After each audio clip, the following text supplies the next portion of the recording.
اور رسول اللہ صلی اللہ علیہ وسلم کی صحیح حدیث ہے لا تجتمع امتی علی ضلالہ، میری امت گمراہی پہ جمع نہیں ہوگی۔ یہاں تک کہ جو اہل حدیث حضرات ہندوستان میں 150 سال پرانے جو فتاویٰ ہمیں ملتے ہیں اس میں اہل حدیث کی کتابوں میں بھی یہی لکھا ہوا ہے کہ عورتیں سمٹ کے نماز پڑھیں گی۔ تو یہ اس دور میں ایک میں سمجھتا ہوں کہ ایک نیا فتویٰ ہے جو چل پڑا۔ غلطی ہر انسان سے ہوتی ہے، لیکن ہمیں امت کے جو اجماعی مسائل ہیں ان میں انحراف نہیں کرنا چاہیے۔ اور خود حدیث سے بھی ثابت ہے کہ پردے کے معاملے میں عورت کا حکم مرد سے مختلف ہے، جیسے کہ رسول اللہ صلی اللہ علیہ وسلم نے ارشاد فرمایا عورت کی گھر کی نماز مسجد کی نماز سے بہتر ہے۔ کیوں؟ گھر میں پردہ زیادہ ہے۔ نبی صلی اللہ علیہ وسلم نے یہ بھی ارشاد فرمایا کہ عورت کے اندر گھر کے کمرے کی نماز صحن کی نماز سے بہتر ہے، حالانکہ وہاں کوئی دیکھنے والا نہیں ہے، کوئی نامحرم تھوڑی ہے، عورت کا اپنا گھر ہے۔ میں اس لیے کہہ رہا ہوں کہ بعض علماء یہ کہتے ہیں کہ بھائی اگر اکیلے میں عورت نماز پڑھ رہی ہے تو پھر بھی اس کو سمٹ کے نماز پڑھنے کا حکم کیوں دیا جاتا ہے، حالانکہ وہاں تو دیکھنے والا کوئی نہیں ہے۔ تو ہم یہی بات کہتے ہیں کہ عورت کے گھر میں کوئی نامحرم نہیں ہے، پھر بھی حدیث میں آتا ہے کہ صحن سے کمرے میں نماز پڑھنا اس کے لیے زیادہ بہتر ہے۔ تو اس سے صاف پتہ چلتا ہے کہ عورت کی نماز میں حیا کا عنصر جھلکنا چاہیے اور یہ ظاہر ہونا چاہیے کہ یہ عورت ہے۔ حدیث میں یہ بھی آتا ہے، آپ صلی اللہ علیہ وسلم نے فرمایا التسبیح للرجال والتصفیق للنساء، امام سے اگر نماز میں غلطی ہو جائے تو مرد اللہ اکبر یا مرد سبحان اللہ کہہ کے غلطی پہ تنبیہ کرے گا، لیکن عورت کو آواز نکالنے کی اجازت نہیں ہے۔ حالانکہ نارملی عورت کی آواز کا پردہ نہیں ہے، وہ ضرورت کے وقت بول سکتی ہے، لیکن نماز میں اس کو بولنے پر بھی پابندی لگا دی کہ وہ دائیں ہاتھ بائیں ہاتھ کی ہتھیلی پر رکھ کر ایسے تالی مارے گی جس سے امام کو پتہ چلے گا کہ وہ غلطی کر رہا ہے۔ تو پتہ چلا نماز کے باہر کے احکام الگ ہیں، نماز کے اندر کے احکام الگ ہیں۔ اسی طرح اور بھی ہمیں اس بارے میں روایات ملتی ہیں۔ حضرت عائشہ رضی اللہ تعالی عنہا نے جب عورتوں کی امامت کی تو بالکل صف کے بیچ میں کھڑے ہو کر نماز پڑھائی ہے، حالانکہ امام تو آگے کھڑا ہوتا ہے، عورت کی امام جو ہے نا وہ تو آگے کھڑا ہوتا ہے، لیکن حضرت عائشہ بیچ میں کھڑی ہوئی ہیں تاکہ امام جو ہے وہ ظاہر نہ ہو۔ تو یہاں دیکھیں کس قدر حیا کا خیال رکھا ہے کہ نماز میں عورت کا عورت پن جھلکنا چاہیے۔ اسی طرح ہم دیکھتے ہیں کہ نماز میں عورت مردوں کی امامت نہیں کر سکتی، آگے نہیں کھڑی ہو سکتی۔ بیٹا ماں کو نماز پڑھا سکتا ہے، ماں بیٹے کو نماز نہیں پڑھا سکتی، حالانکہ ماں کا درجہ تو بیٹے سے زیادہ ہے۔ اس کے باوجود ماں جو ہے وہ نماز میں پیچھے کھڑی ہوگی، بیٹا آگے کھڑے ہوگا۔ تو اس میں اللہ تعالیٰ نے جو ہے نا ایک نماز میں مرد اور عورت میں ایک بڑا فرق رکھا ہے کہ ان کا فرق، یہ فرق نماز کے اندر جھلکنا چاہیے۔ تو یہ وہ تمام احادیث ہیں اور روایات ہیں جن سے فقہاء نے، تمام فقہاء نے استدلال کیا ہے کہ بھئی اس سے صاف پتہ چلتا ہے کہ عورت اور مرد کی نماز کی جو ظاہری کیفیت ہے اس میں بہت زیادہ فرق ہے، وہ فرق جھلکنا چاہیے نماز کے اندر۔ اور یہ تواتر سے اجماعی مسئلہ چلا آ رہا ہے۔ تو اب لوگ حدیث کا مطالبہ کرتے ہیں، تو جو مطالبہ کریں آپ ان سے مطالبہ کر لیں کہ صفا اور مروہ میں جو ہے عورت دوڑے گی نہیں، حدیث دکھاؤ کہاں ہے۔ تو امت کے اجماعی مسائل اس طرح سے توڑ موڑ کر حدیث کا لیبل لگا کے اگر ہم نے تبدیل کرنا شروع کر دیے تو ہمارے تو دین کا بیڑا غرق ہو جائے گا بالکل۔ تو اس لیے انہی فقہاء پر اعتماد کرنا چاہیے جو ہم سے پہلے محقق گزر چکے ہیں۔ عبداللہ بن مسعود رضی اللہ تعالیٰ عنہ کی روایت ہے، فرمایا من کان منکم مستنن فلیستن بمن قد مات فإن الحی لا یؤمن علیہ الفتنہ۔ عبداللہ بن مسعود رضی اللہ تعالیٰ عنہ فرماتے ہیں کہ جو تم میں اقتدا کرنا چاہتا ہے تو آج کے دور کے جو یوٹیوبرز ہیں اور آج کے دور کے جو محققین ہیں ان کی اتباع نہ کرے، بلکہ جو دنیا سے جا چکے ہیں ان کو فالو کریں، کیونکہ حی پر فتنے کا اندیشہ زیادہ ہے۔ جو زندہ لوگ ہیں ان کے بارے میں ڈر ہے کہ یہ دنیا پرستی میں یا اپنی دکان چمکانے کے لیے لیبل یہ لگا رہے ہیں کہ ہم دوسروں کی دکانیں بند کر رہے ہیں، مگر ان کا مقصد ایسا نہ ہو کہ اپنی دکان چلانا چاہ رہے ہوں۔ تو اس کا بھی یہ زندہ لوگوں پہ یہ اندیشہ زیادہ ہے۔ پرانے لوگوں کی جو تحقیقات ہیں وہ تحقیقات للہیت کی بیس پر ہوتی تھیں، آج نفس پرستی کا دور ہے۔ تو اس لیے میں پھر بھی ان اہل حدیث علماء پر ہرگز طنز نہیں کر رہا کہ جو اور کہتے ہیں کہ عورتیں جو ہیں مردوں کی طرح نماز پڑھیں گی، میں ان کی نیت پہ شبہ نہیں کر رہا، لیکن میں یہ کہہ رہا ہوں کہ بعض لوگ ایسے بھی ہو سکتے ہیں کہ جن کا مقصد اپنی دکان چلانا ہو اور وہ قرآن و سنت کا لیبل لگا رہے ہوں۔ باقی سب ایسے نہیں ہوتے، بعض لوگ کی تحقیق ہی ہوتی ہے، وہ سمجھتے ہیں کہ قرآن و سنت کی روشنی میں یہی برحق ہے۔ تو ہم یہ سمجھتے ہیں کہ جن کی یہ تحقیق ہے اور وہ اللہ کے خوف سے اور اللہ اس کے سامنے جواب دہی یعنی ان کے سامنے ہے، اس کے باوجود انہوں نے یہ فتویٰ دیا، تو پھر ہم سمجھتے ہیں ان سے یہ اجتہادی غلطی ہوئی ہے، اور اجتہادی غلطی پر بھی اللہ تعالیٰ نے اجر رکھا ہے۔ لیکن ہم عوام کو یہی کہتے ہیں کہ جو مجتہدین پہلے گزر چکے ہیں، ابو حنیفہ، مالک، شافعی اور احمد بن حنبل، جن کو پوری امت محقق مانتی ہے، ان کی ریسرچ کو آپ فالو کریں، یہ آپ کے لیے زیادہ بہتر ہے۔ ہاں تو اب جو بات یہ کہ اصل تو یہ کہ عورت سمٹ کے نماز پڑھے گی. اب سمٹنے کی کیفیات کیا ہوں گی ان میں فقہا کا اختلاف ہے. یہ میں اس لیے کہہ رہا ہوں کہ بعض لوگ کہتے ہیں کہ یہ کون سی حدیث میں لکھا ہے کہ عورت سینے پہ ہاتھ باندھے گی, یہ کون سی حدیث میں آتا ہے کہ عورت سجدے میں دائیں طرف پاؤں نکال کے بیٹھے گی, یہ کون سی حدیث میں آتا ہے کہ تشہد میں عورت دائیں طرف پاؤں نکالے گی یا بائیں طرف پاؤں نکالے گی, یہ کون سی حدیث میں آتا ہے کہ عورت رفع الیدین میں کندھوں تک ہاتھ اٹھائے گی اور مرد جو ہے نا وہ کانوں تک ہاتھ اٹھائیں گے.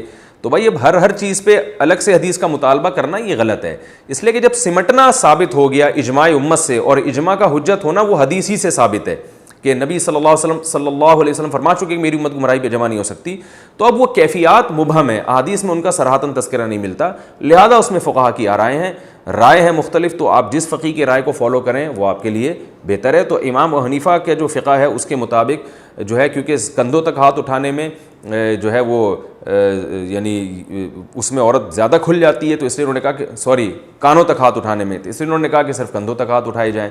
اور جب وہ تحیات میں بیٹھیں گی تو اپنے دونوں پاؤں دائیں طرف نکال کے اس طرح سے زمین پہ بیٹھیں, اور سجدہ جب وہ کریں گی تو دونوں پاؤں جو ہے دونوں بازو بچھا لیے جائیں اور پاؤں کو دائیں طرف نکالا جائے, پورے جسم کو زمین پہ بچھا لیے جائے. اس سے یہ بھی پتہ چلتا ہے کہ وہ جو حدیث میں آتا ہے کہ تم میں سے کوئی جو ہے وہ کتے کی طرح سجدہ نہ کرے, تو اس سے مراد مرد ہیں, اس میں خطاب رسول اللہ صلی اللہ علیہ وسلم کا مردوں کو ہے, اس لیے کہ مرد کا اس طرح سے اٹھ کے زمین پہ سمٹ کے سجدہ کرنا یہ سستی اور کاہلی کی علامت ہے, اس لیے آپ صلی اللہ علیہ وسلم نے اس کو پسند نہیں کیا. لیکن عورت کا اس طرح سے سمٹ کے سجدہ کرنا یہ سستی کی نہیں بلکہ اس کی حیا کی علامت ہے. عورت کا اپنے سرین جو ہے وہ کولے جو ہے وہ سردے میں اٹھانا اوپر کی طرف, یہ حیا کے بہرحال خلاف ہے. بعض حضرات نے یہ کہا ہے کہ عبداللہ بن عمر رضی اللہ تعالی عنہ نے سے روایت ہے کہ عورتیں آہستہ لبیک کہیں گی, لہذا ہم اس روایت کی وجہ سے عورتوں کو آہستہ لبیک کہنے کا کہتے ہیں, اور عبداللہ بن عمر سے ایسی کوئی روایت نہیں ہے کہ وہ عورت سمٹ کے سجدہ کرے گی. تو یہ یاد رکھیں عبداللہ بن عمر کی جو روایت جو بھی پیش کرے تو یہ ابن جریج مشہور مدلس ہے, ان کی مدلس روایت ہے, لہذا یہ روایت ضعیف ہے. پہلی بات تو یہ. دوسری بات یہ کہ اگر آپ قول رسول نہیں پیش کر سکتے تو پھر اسلاف کے اقوال تو ہمارے پاس بھی ہیں جس میں عورت کو سمٹ کے سجدہ کرنے کا حکم دیا گیا ہے, جیسے ابراہیم نخعی رحمہ اللہ تعالیٰ. اچھا, ابراہیم نخعی رحمہ اللہ سے ایک روایت یہ بھی ہے کہ عورت اور مرد کی نماز میں کوئی فرق نہیں ہے, اور ایک روایت یہ بھی ہے کہ عورت نماز میں سمٹے گی. تو بعض لوگ ان کی دوسری روایت پیش کرتے ہیں کہ ابراہیم نخعی جیسے جلیل القدر تابعی جن کا امام بخاری بھی بڑا تذکرہ کرتے ہیں, تو وہ یہ کہہ رہے ہیں عورت کی مرد کی نماز میں کوئی فرق نہیں ہے. تو یاد رکھیں یہ جو روایت ہے ان سے دونوں روایتیں, ایک روایت میں آتا ہے کہ وہ ابراہیم نخعی کہتے ہیں کہ عورت اور مرد کی نماز میں فرق نہیں ہے, ایک میں آتا ہے کہ فرق ہے. تو صاف پتہ چلتا ہے کہ اس روایت کا مطلب کچھ اور ہے, اس کا مطلب کچھ اور ہے. تو عورت اور مرد کی نماز میں فرق نہیں ہے رکعتوں کے لحاظ سے, قرات کے لحاظ سے, تسبیحات کے لحاظ سے. جو مرد نے پڑھنا ہے وہی عورت نے پڑھنا ہے, جتنی رکعتیں اس نے پڑھنی ہے اتنی اس نے پڑھنی ہے, اس لحاظ سے کوئی فرق نہیں ہے. اور دوسری جو ابراہیم نخعی سے روایت ہے جس میں آتا ہے کہ فرق ہے, اس سے مراد ہے کہ ظاہری کیفیت کے لحاظ سے فرق ہے. میں اس لیے کہہ رہا ہوں ایسا نہ ہو کوئی ابراہیم نخعی سے وہ روایت پیش کر کے آپ اس سے متاثر ہوں اور کہیں کہ اچھا بھائی یہ تو ہمیں ان سے بھی ایک اسلاف کا قول مل گیا.